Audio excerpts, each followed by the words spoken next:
You're listening to Talking Hoosier Baseball, a podcast by fans from the iubase.com website. For anyone wanting more information on the Indiana University baseball program.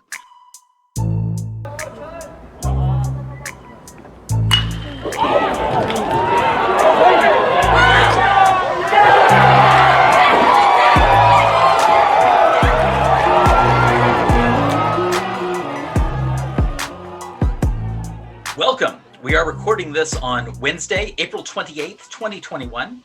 I am Carl James, joined by stats guru Cassidy Palmer, the creator of iubase.com, Josh Bennett, and the newest member of the Tom Scoro fan club, Chris Feeney.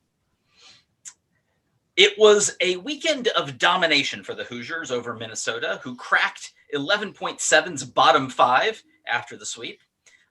The Hoosiers outscored the Gophers 39-5 on the weekend. The series started with a doubleheader on Friday. Tommy Summer put together a quality start of 6.2 innings, giving up 3 runs while striking out 11. I was really trying to get ahead with the fastball, and then cutters to a lot of left-handed hitters. We're getting a lot of good swings and misses, and even mixing up changeups against lefties.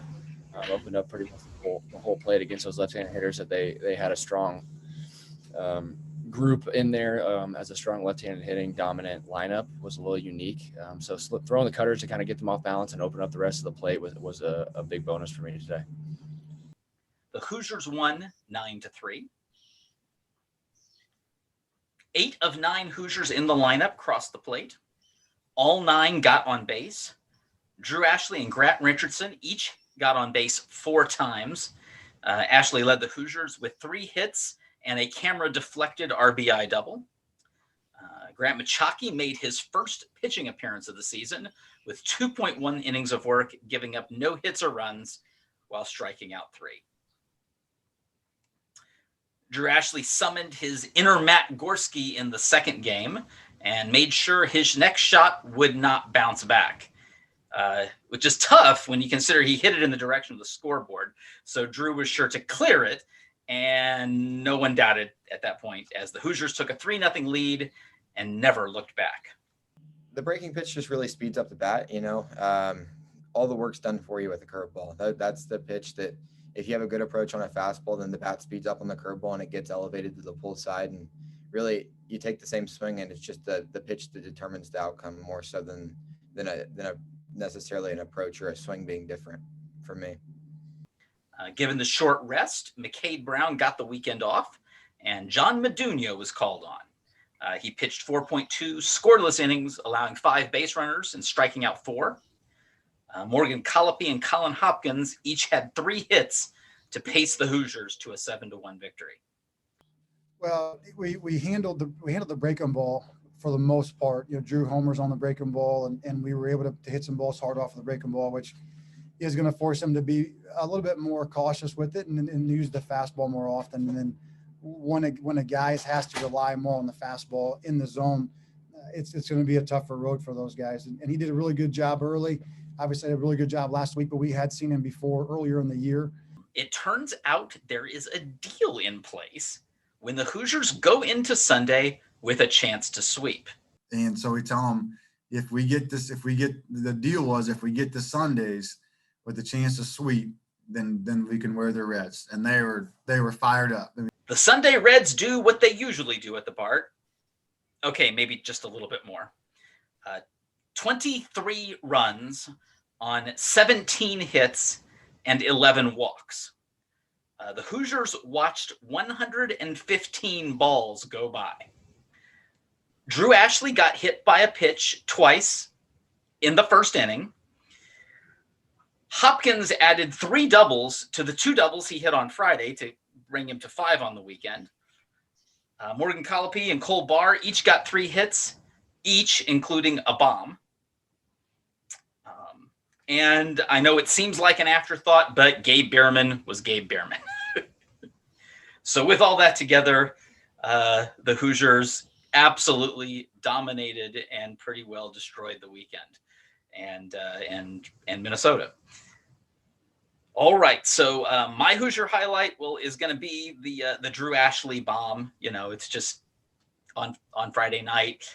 The the second one, I mean, the first one technically was a double, but we know it hit the camera. We know it was really a home run, but I mean, that's just monster shot.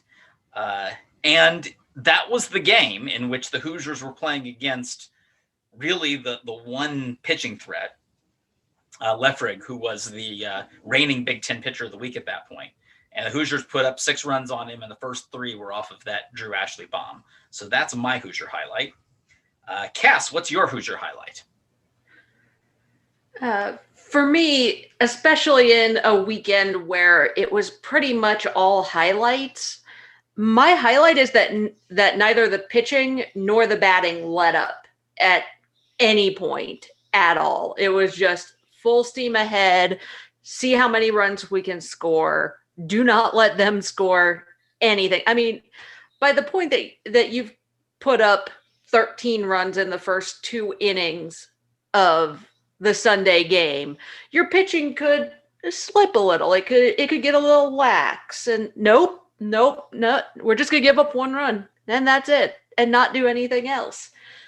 That it was just total domination, and it was what the Hoosiers needed to do against a team like Minnesota going into the toughest stretch to end the season. So yeah, I'm going with not giving up anything, just going constant, full steam ahead. Josh, how about you? What's your Hoosier highlight? Yeah, thanks, Cass. A lot of ways I could go here. Morgan and Colin had really good offensive breakouts this weekend, as did Machaki on the mound. But I think I'm going to piggyback you on that one and say that I'm going to go with the weekend as a whole. We know Minnesota is really down this season, but to completely dominate a weekend that on paper we absolutely should have, that was really nice to see. As Carl talked about in the recap, outscored them 39-5 for the series. And along that same line, this isn't a Hoosier highlight per se, but I really would like to acknowledge the attitude of the Gopher dugout during the blowout on Sunday.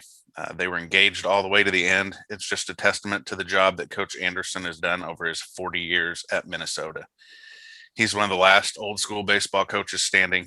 He's right there with Mike Martin, Augie Guerrero, and Paul Maneri in longevity in the college game. And I know we've had some really great battles and memories made against his teams over the last few seasons, certainly. So kudos to him on that. So Chris, what are your Hoosier highlights from the recruits and alum in the pro ranks? Thanks, Josh. We got a major highlight from recruit Luke Hayden. Back-to-back no-hitters he's now thrown.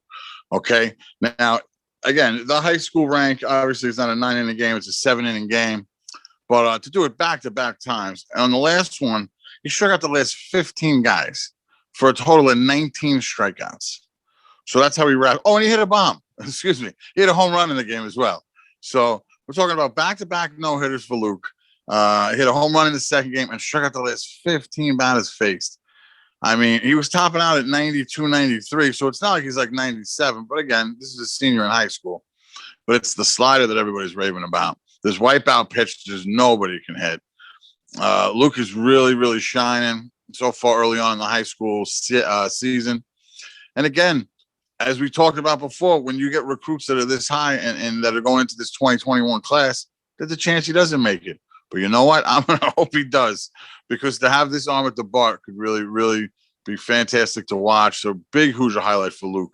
Back. It's like the unbreakable record. Now someone's got to throw 3 to break his record. 3 no-hitters in a row. Good luck with that, whoever you might be. Another Hoosier highlight, speaking of no-hitters, Alex Dickinson breaks up a no-hitter during the week. Put on the spot. It was only the 5th inning, but I'm going to still, he broke up a no-hitter. Alex Dickinson, highlight for his team, and to end that one. Another highlight that we learned, Matt Gorski is going to be playing for the Greensboro Grasshoppers. Okay. There's a new league put together that's a mix of low A and high A. And he's technically would have been on the high A. It's called the high A league. But when you look at the teams, you can see it's a big mix, because for whatever reason, they've decided to get rid of a lot of minor league establishments over, throughout the country. But Matt's going to be a Grasshopper, and their first game is May 4th. So that's good to hear. One more announcement or just statistic information, however you want to look at it. Jonathan Stieber did get called up for the White Sox. And Cass has some stats that she's going to let us know about. We're not going to mention John Stevens. He did get called up. He did get in the game, but he had a rough time. I'm looking forward to him getting back on the hill again for Chicago and lower that infinite ERA. I know he can do it. It was a rough start. It happens to everybody, but it's great to see that he's that high on Chicago's list to be getting called up, and he's on that alternate team site. And again, speaking of stats, now we will really kick it over to Cassidy. I don't know how she kept track of what was going on this weekend. Was it like 50-5, Cass? What was the total for the weekend? Oh, it was a lot to a little. Yeah. And it took me that Sunday game took just over twice as long on the data entry side compared to even the rest of the games this weekend, which were all on the high side for plate appearances. And entering data pitch by pitch, plate appearance by plate appearance can take a little while. When the team has, let's do some math, 9, 18, 27, 36, 45, 54, 57 plate appearances in a game, that's going to take a little while. But I did get caught up on the offensive side, and there were a few things from the weekend that stood out to me. The biggest one being the 20% strikeout rate. Anytime we can get that under 25, I am absolutely thrilled. To get it to 20 is ridiculous, in all honesty. As a team, to see individuals down there, it does happen from time to time. There are some guys who can get as low as 15 a decent chunk of the way through the season. So that 20% really, really stood out to me. And as far as guys who had meaningful plate appearances on the weekend, I mean, you've got Grant Richardson, 9%. That is ridiculous. Colin didn't strike out once. Kip Fugers was at 15%. Tank was at 15%. Drew Ashley was at 17%. Morgan Colopy, 23. Those are very, very, very good numbers, and love to see that. At the same time, I think this is absolutely the closest I've seen the walk rate come to the strikeout rate for a series. The Hoosiers walked in 18% of all plate appearances. So 18% to 20% on the strikeout rate. That's the strikeout rate is per at bats. But you've got Drew Ashley walked in 18% of his plate appearances. Tank, 20%. Jordan Fusey, 100%. He had one plate appearance. It was a walk. Colin, 20%. Grant Richardson, 20%. Tyler Van Pelt, 38%. He walked 5 times on the weekend. Love seeing the patience. Love seeing the strikeout rate be that low, and was low in at bats with a runner on third and fewer than 2 outs. Just a quarter of the time did they strike out. I will absolutely take that on any given day. And all of this while hitting 333 as a team. It's not going to get much better than that from an offensive perspective on a series. So that was just lights out by the offense on the weekend. As a little bit of a different thing on the pitching side, because I'm still catching up on that, I dug into a little bit of a class comparison on the pitching, just because I was curious. And I found that the freshmen and sophomores on the team make up a full 72% of the innings pitched, which is kind of crazy. But when you look at the fact you've got on the seniors, you've got Braden Scott, and you now have Grant Machaki. For the juniors, you've got Tommy Summer and you've got Connor Manis, who is out at the moment. So a bulk of those innings are coming from freshmen and sophomores, and they're doing really well. With that 72% of innings pitched, they've given up 63% of the earned runs. You kind of expect it to fall right in line with, if they're getting 72% of the innings, they're giving up about 72% of the hits, the earned runs, the walks, the strikeouts, all of that good stuff. It's going to line up pretty close.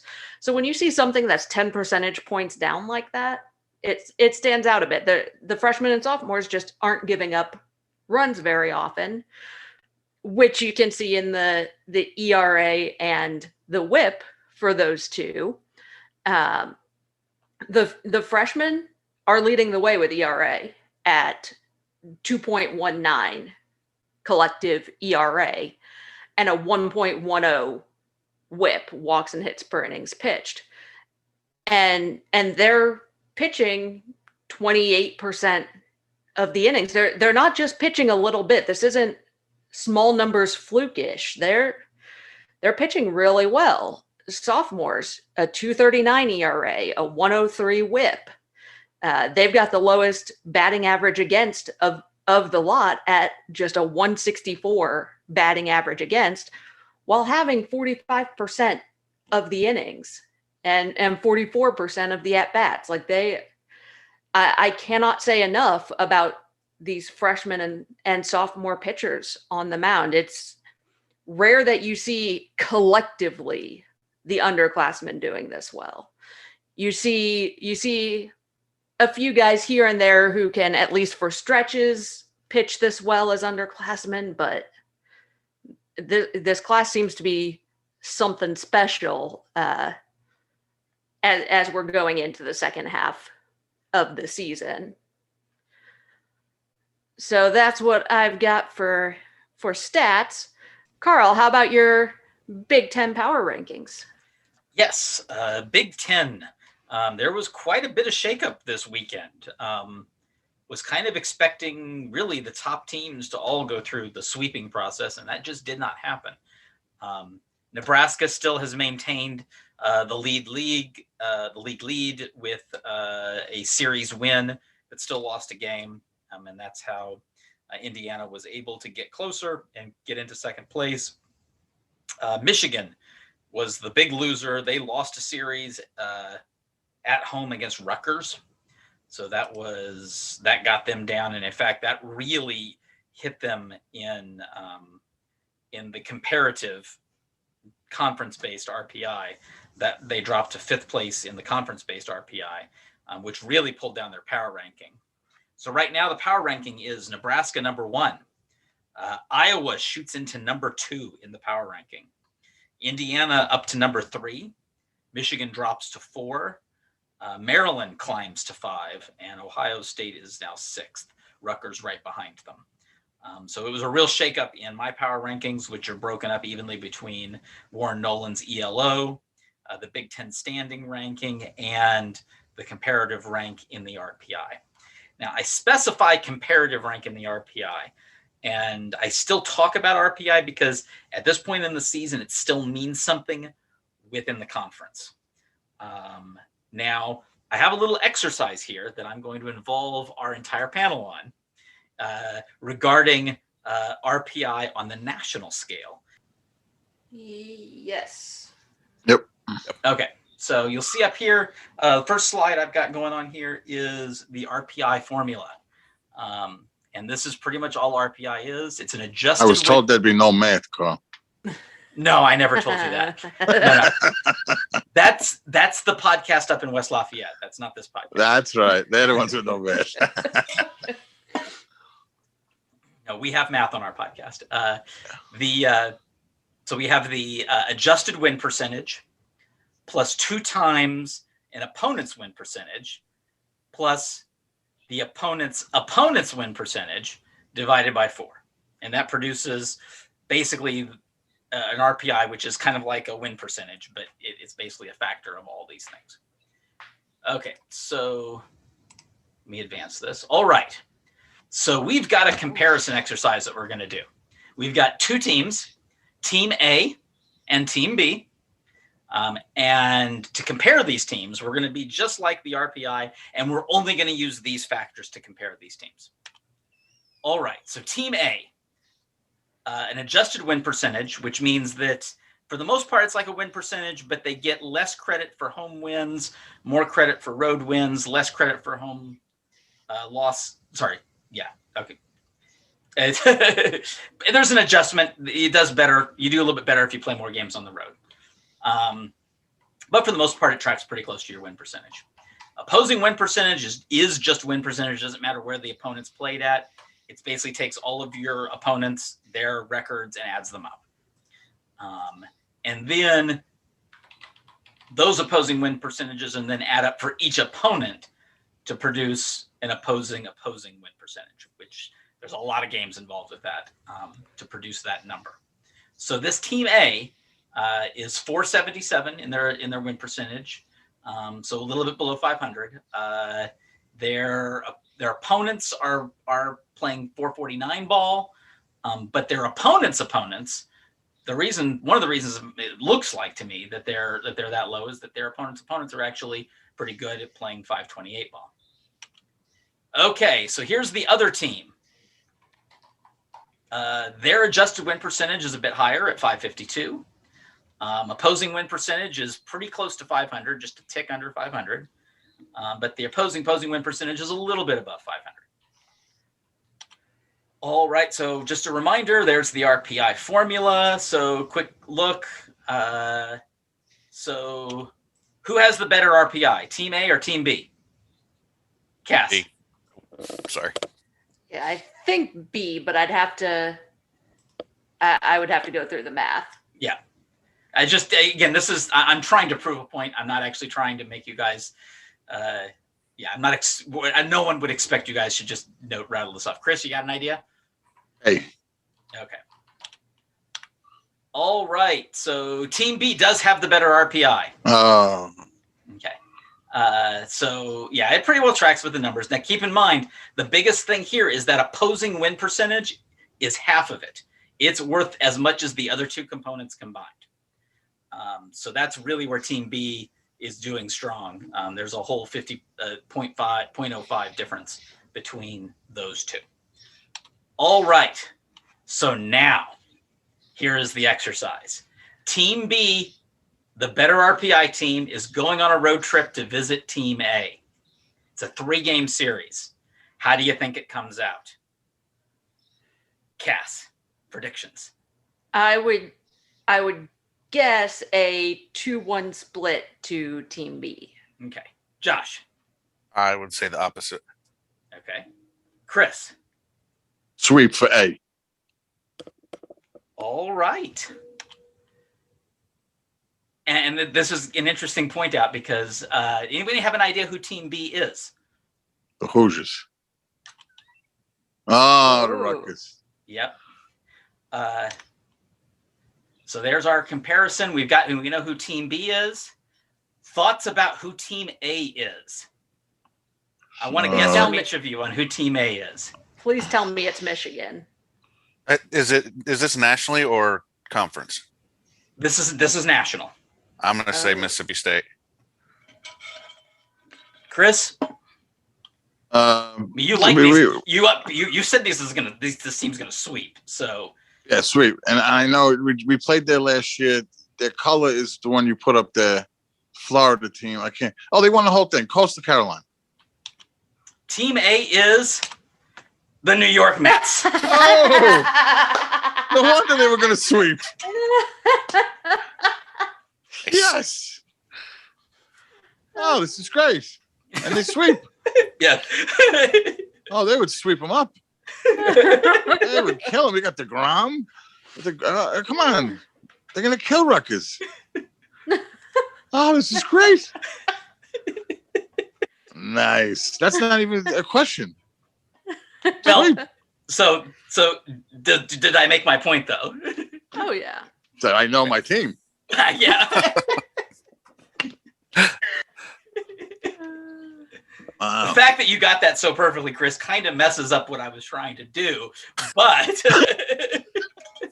I thought it was Coastal the whole time, and I figured their numbers would be a little funky for playing out there, so I was going Coastal.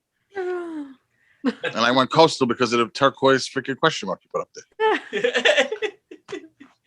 And it was the Mets. How about that? Well, the point of the whole thing is teams that have no crossover whatsoever, you can't compare their RPIs. So, Rutgers is not going to beat the New York Mets in any location. No. It's just not going to happen. Can you name a player who's played for both? Name one. There's one player who's played on both of those teams. Any guesses out there? Any guesses? Current playing or? There's only one player that's played on both of those teams. Only one. I can picture. I just can't even think of the name. But He's a Little League World Series champion. Nobody knows? Piazza.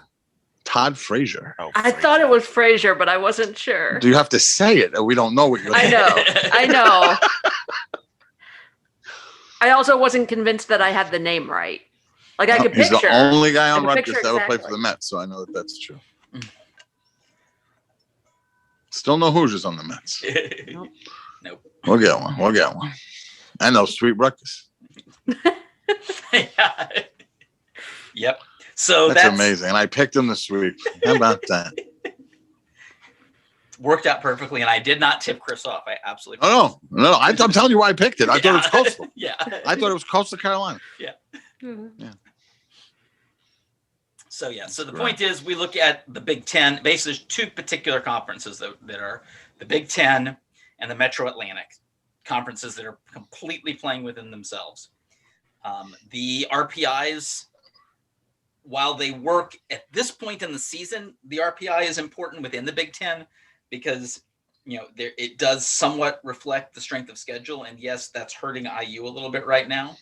The RPI will actually be meaningless at the end of the season because the schedule will balance out.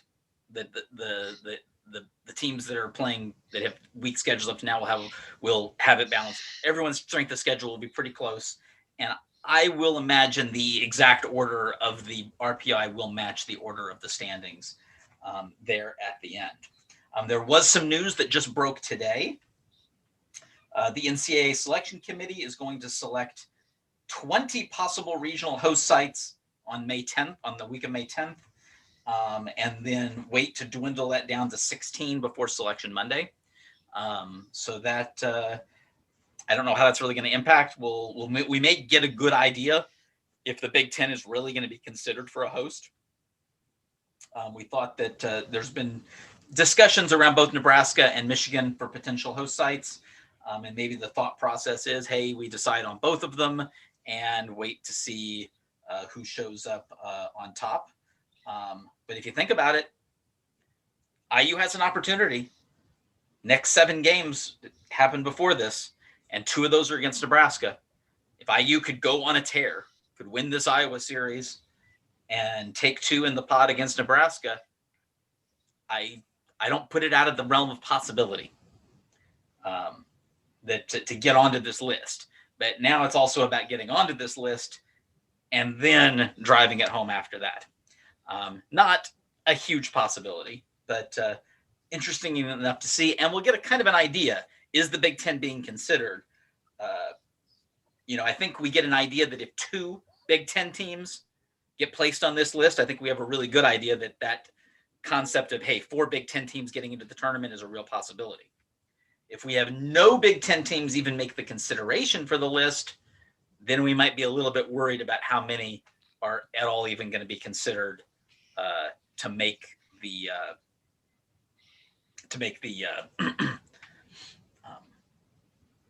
tournament at all.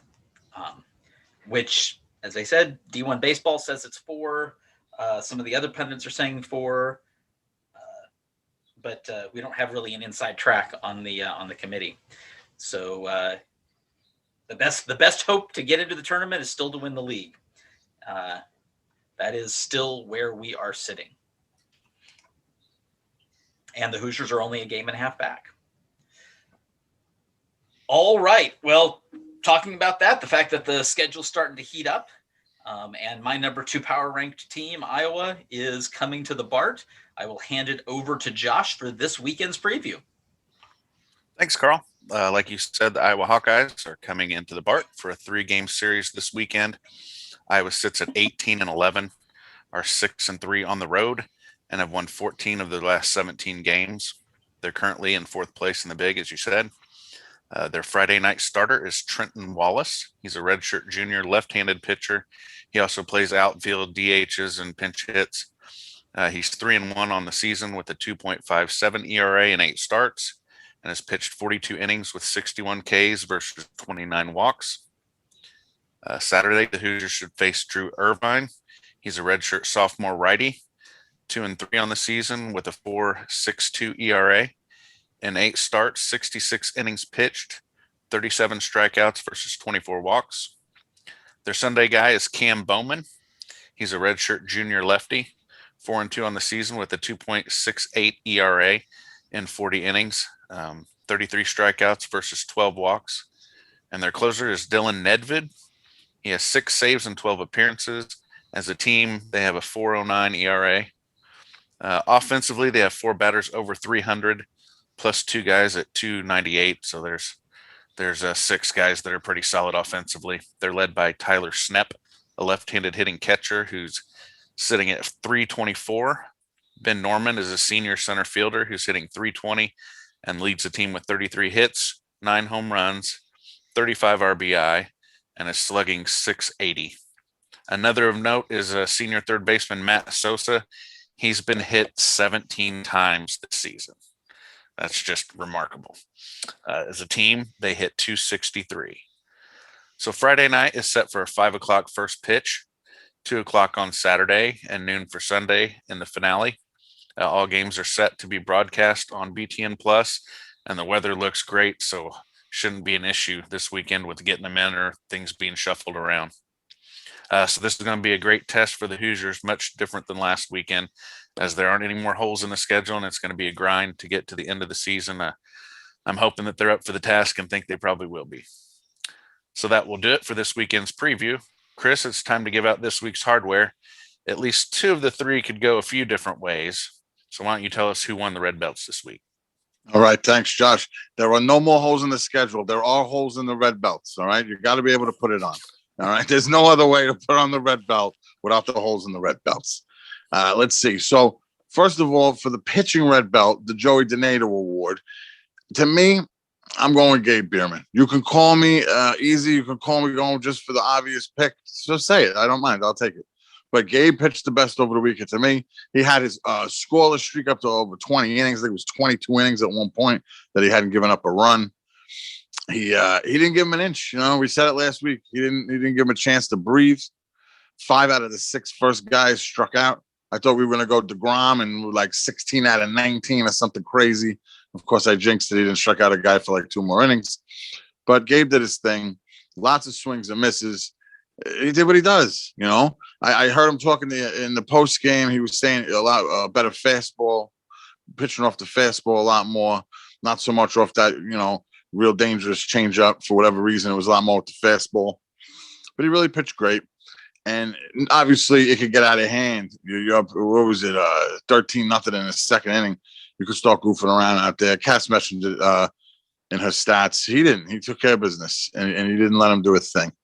So Gabe picks up another one. He's got quite a few belts. I think next week I'm going to try to get a tally going here of who's got what, because we're getting a nice halfway through the season. So Gabe picks up another Joey Donato Award. Now for the next one, this is one that I think is up in the all-time red belts. You know, there's red belts and then there's the red belts, right? The defensive red belt, Grant Richardson, the catch this guy made, okay? Incredible catch. He's starting off like middle in, you know, basically shallow on the other side of the base, takes off, flies into the wall, catches the ball. All right. I said he had it. I mean, I was out there. I'm like, Grant's going to get it. This is crazy. Grant's going to get it. And he did. And he covered ground. Gorski mentioned it in his tweet. he had the presence of mind to get the ball and know the wall was going to be there.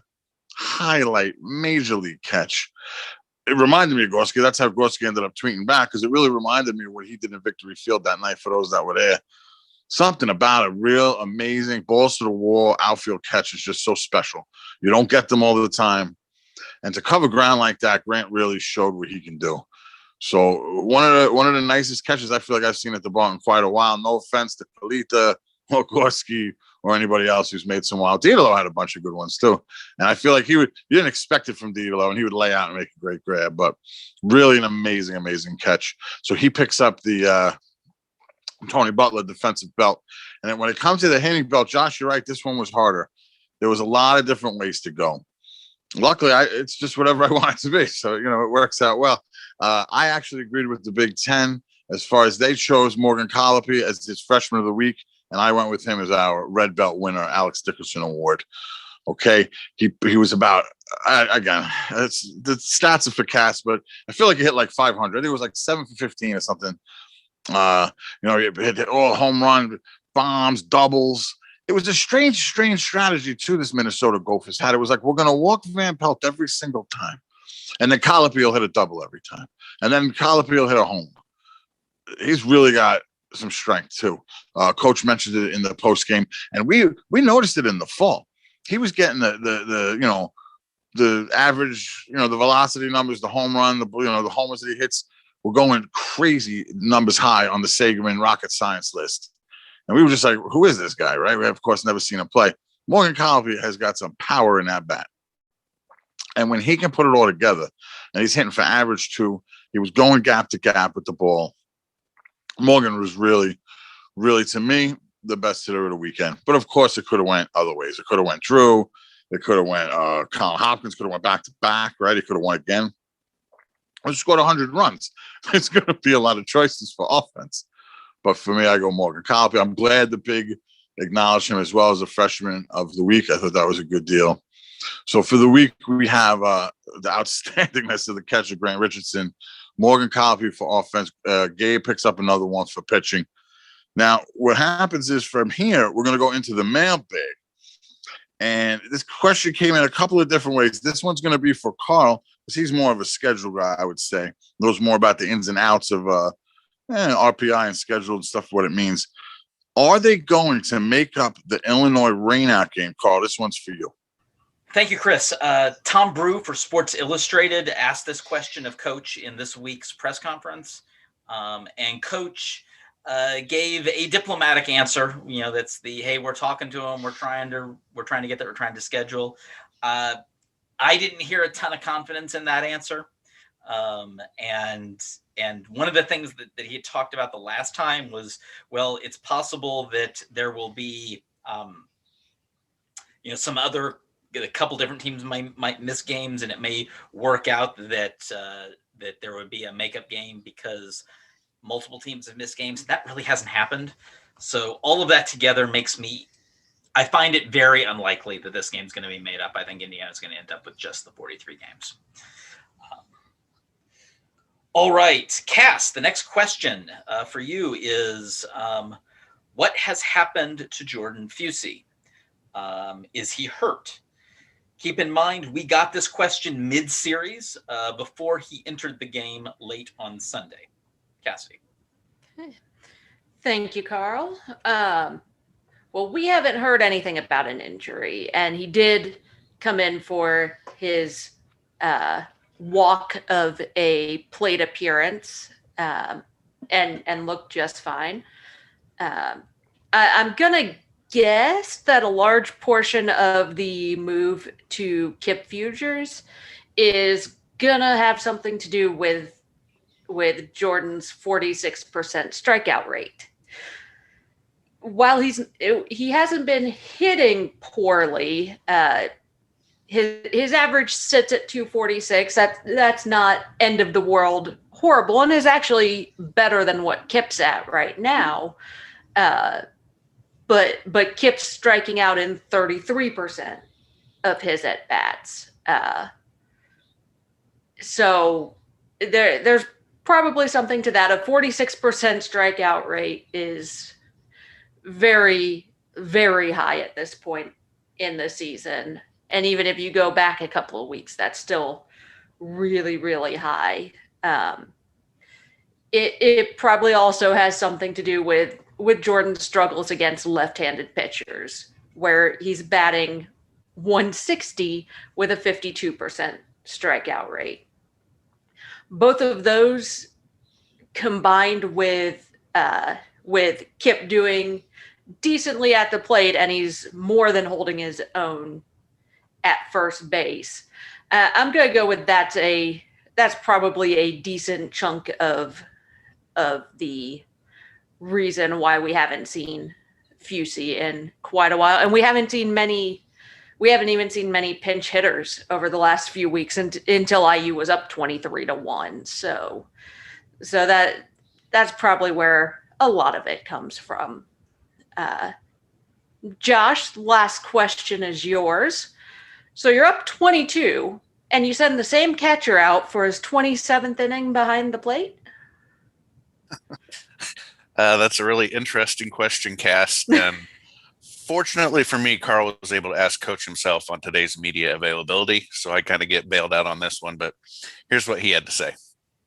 Without us having midweek games and with us having the 3-game weekends, we felt like Colin could handle the workload, and so without pushing him. So there are not very many positives to our decision, the Big Ten's decision to not play midweeks, but the one positive is that we don't have the workload on the catcher that we would normally have. So you're able to give him a little bit of a breather throughout the midweek, and then go out in the weekends and be able to play all 3 games. So we'll continue with that, and unless there's a situation that we can't, and when we won't overextend Colin. If we get to those 4-game weekends, we'll have to probably revisit it a little bit. But Colin's really done a good job. Obviously, defensively, he's always really strong, but his throwing has really improved. If you've noticed, I mean, even his throws between innings are significantly improved. His arm strength has really improved, and so you look at where Jacob is a terrific kid and a really hard worker. Jacob's got a great arm, a really, really strong arm,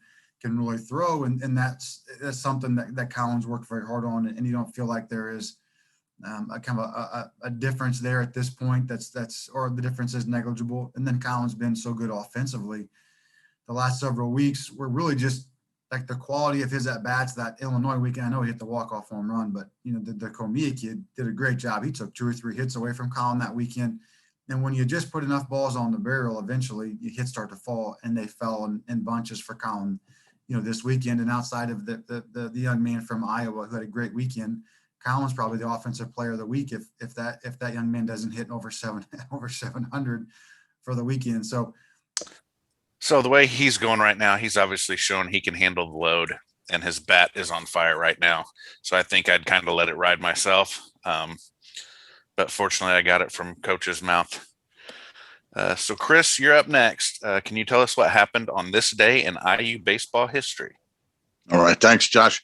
You guys haven't known it, but like I said last night, I've been looking pretty much every week at the date that we're putting the podcast out, and today's April 28th, trying to find something, back in history, a big moment.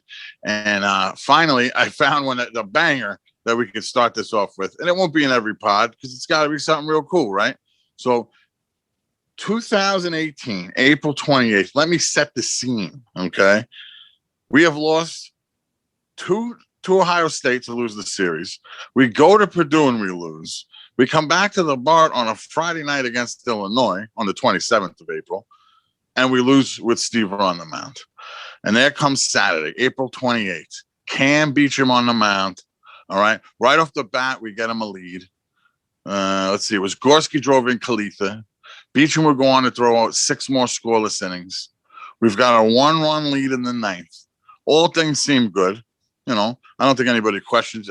We had Cal out there. Figured Cal would take us home. Cal Kruger on the hill. Let me just pull up the exact thing. Here I have it. How far did he go along? Oh, I had it ready for him. There it is.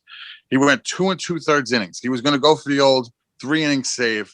A couple guys got on. We bring in BJ Sable, trusted lefty out of the pen. He'll get it done. Not quite. If I remember, I believe it was a hit right up the middle. I think it was about 1,400 hops. And every hop, we were just like, ugh. and it made it all the way through. So now it's tied in the ninth. You know, we have just lost all these games in a row. They got to us in the ninth. What are we going to do? We bring in Matt Lloyd. All right.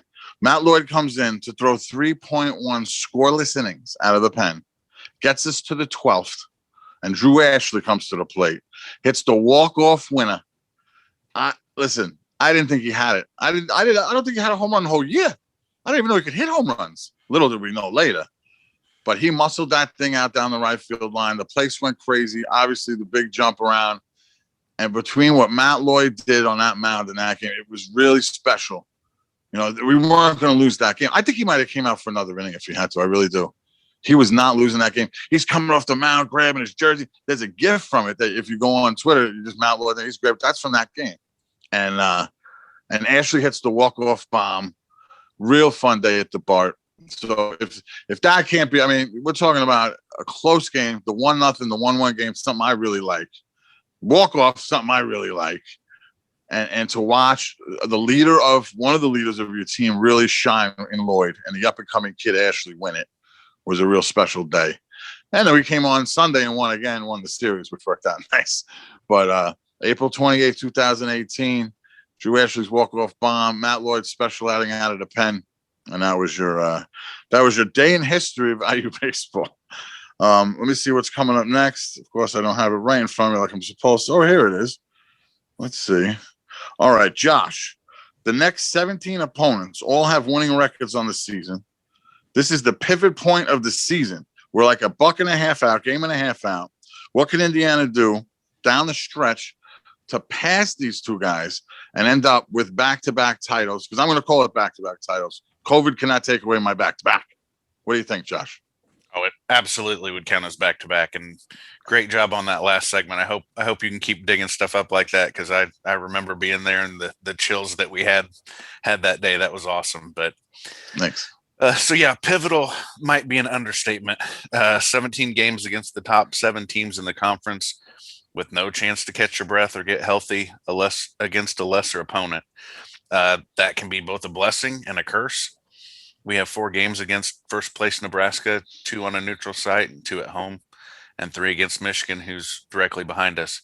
To me personally, it's always frustrating when you're relying on help from other programs and things are out of your hands and out of your control. Well, that definitely isn't going to be the case this season. And there will be no backing into the tourney this year. They'll be battle tested by the time it's said and done, and I guarantee they're looking forward to the challenge and opportunity. Hopefully it's a fun ride to watch. For me, Chris, I'll jump in here. My thinking is I'm really encouraged by what we're hearing from the coaching staff. Because, when we asked this question, when Josh asked this question of Coach in the preseason pod, when we had Coach on our pod, Coach was honest. And he was just like, the pitchers are ahead of the hitters right now. And he wasn't really comfortable with where the hitters were at that point. And then you look at it, and it's not just, we're talking about how they're doing. Very specific things about the fact that, the hitting struggled, and then that they were trying out different guys in different areas.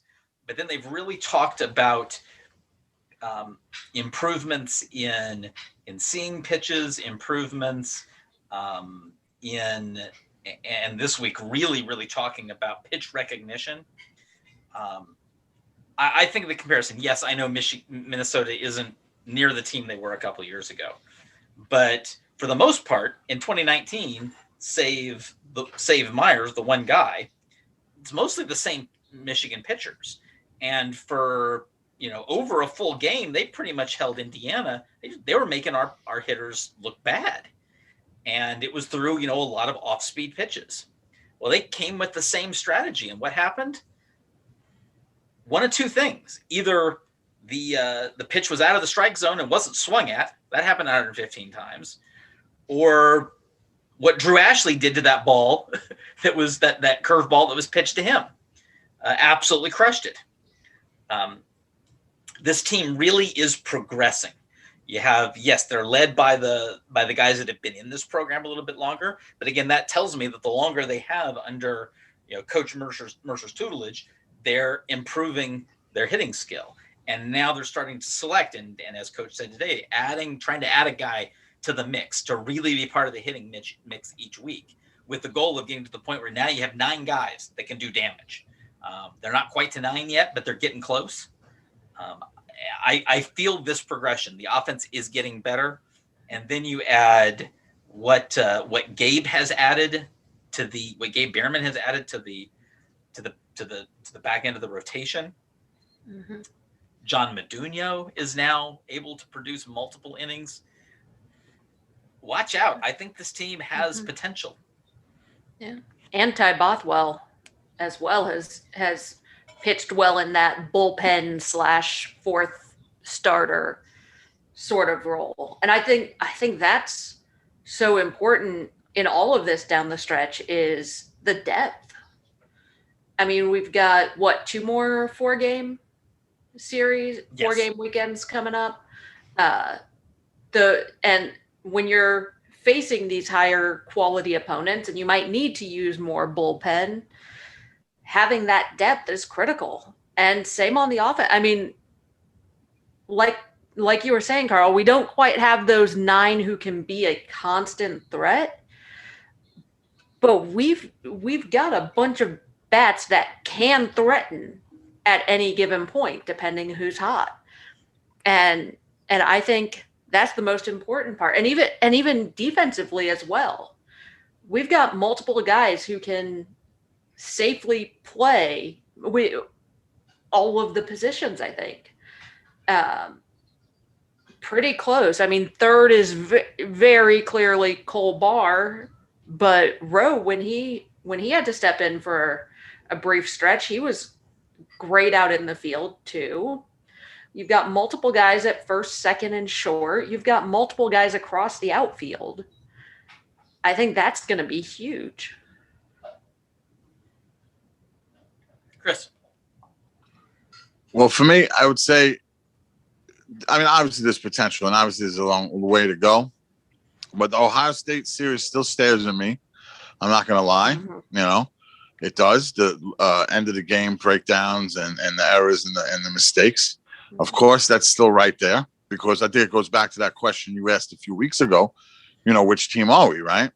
And I think you could ask it again. You could have asked it again this week. Which team are we? Are we the Minnesota team or are we the Ohio State team? And obviously we're somewhere in the middle. But I really like Machaki, getting him in the mix in the back of the bullpen. If Cass's point is 100% in a 4-game series, having Ty being able to start is awesome, but also maybe putting him in the back end of the bullpen also if we have to in a 3-game. The versatility is big. I really like that too. But I think the fundamentals and then playing smart and in the end of these games, it doesn't matter who you're playing against, right? You hear Coach say we're playing against ourselves sometimes, right? Not the other team's laundry. I like that one he uses. But it really is, right? It's you. It's you. It's where are you and what are you doing right now? And that Ohio State series still is in my mind. It's not going to just go away because we kicked Minnesota's ass. You know what I'm saying? We really did not show our best side in that 4-game sweep. And I hope that it's fresh in their mind, to be honest. I hope it's fresh in their mind at the end of the games when it's time to execute. And even throughout the game, we made errors in almost half the innings of those series. It didn't matter. But, yeah, the bounce back is big. We've shown that we weren't going to roll over and die. Did the schedule help some? Yeah, a little bit, right? We went from Ohio State and then Michigan State and Minnesota. Well, that gift is over. Josh mentioned it before. There's no more holes. Step up, right? Iowa's here. They always play us tough here. And they're not even the best team left. I think we'll have a much better idea Sunday night. Let's see how we do this weekend. And then I will decide if how encouraged I am about getting this 1.5 chopped off. All right. Well, that will do it for this edition of Talking Hoosier Baseball. Read up on Indiana baseball at iubase.com. Follow us on Twitter at CUAtTheBart and at IUBase17. On Instagram, IUBase. And subscribe to the Talking Hoosier Baseball channel on YouTube, featuring these video podcasts, game clips, game day media availabilities, and more. For Chris Feeney, Josh Bennett, and Cassidy Palmer, I'm Carl James. The day will come when we really can see you all again at the BART.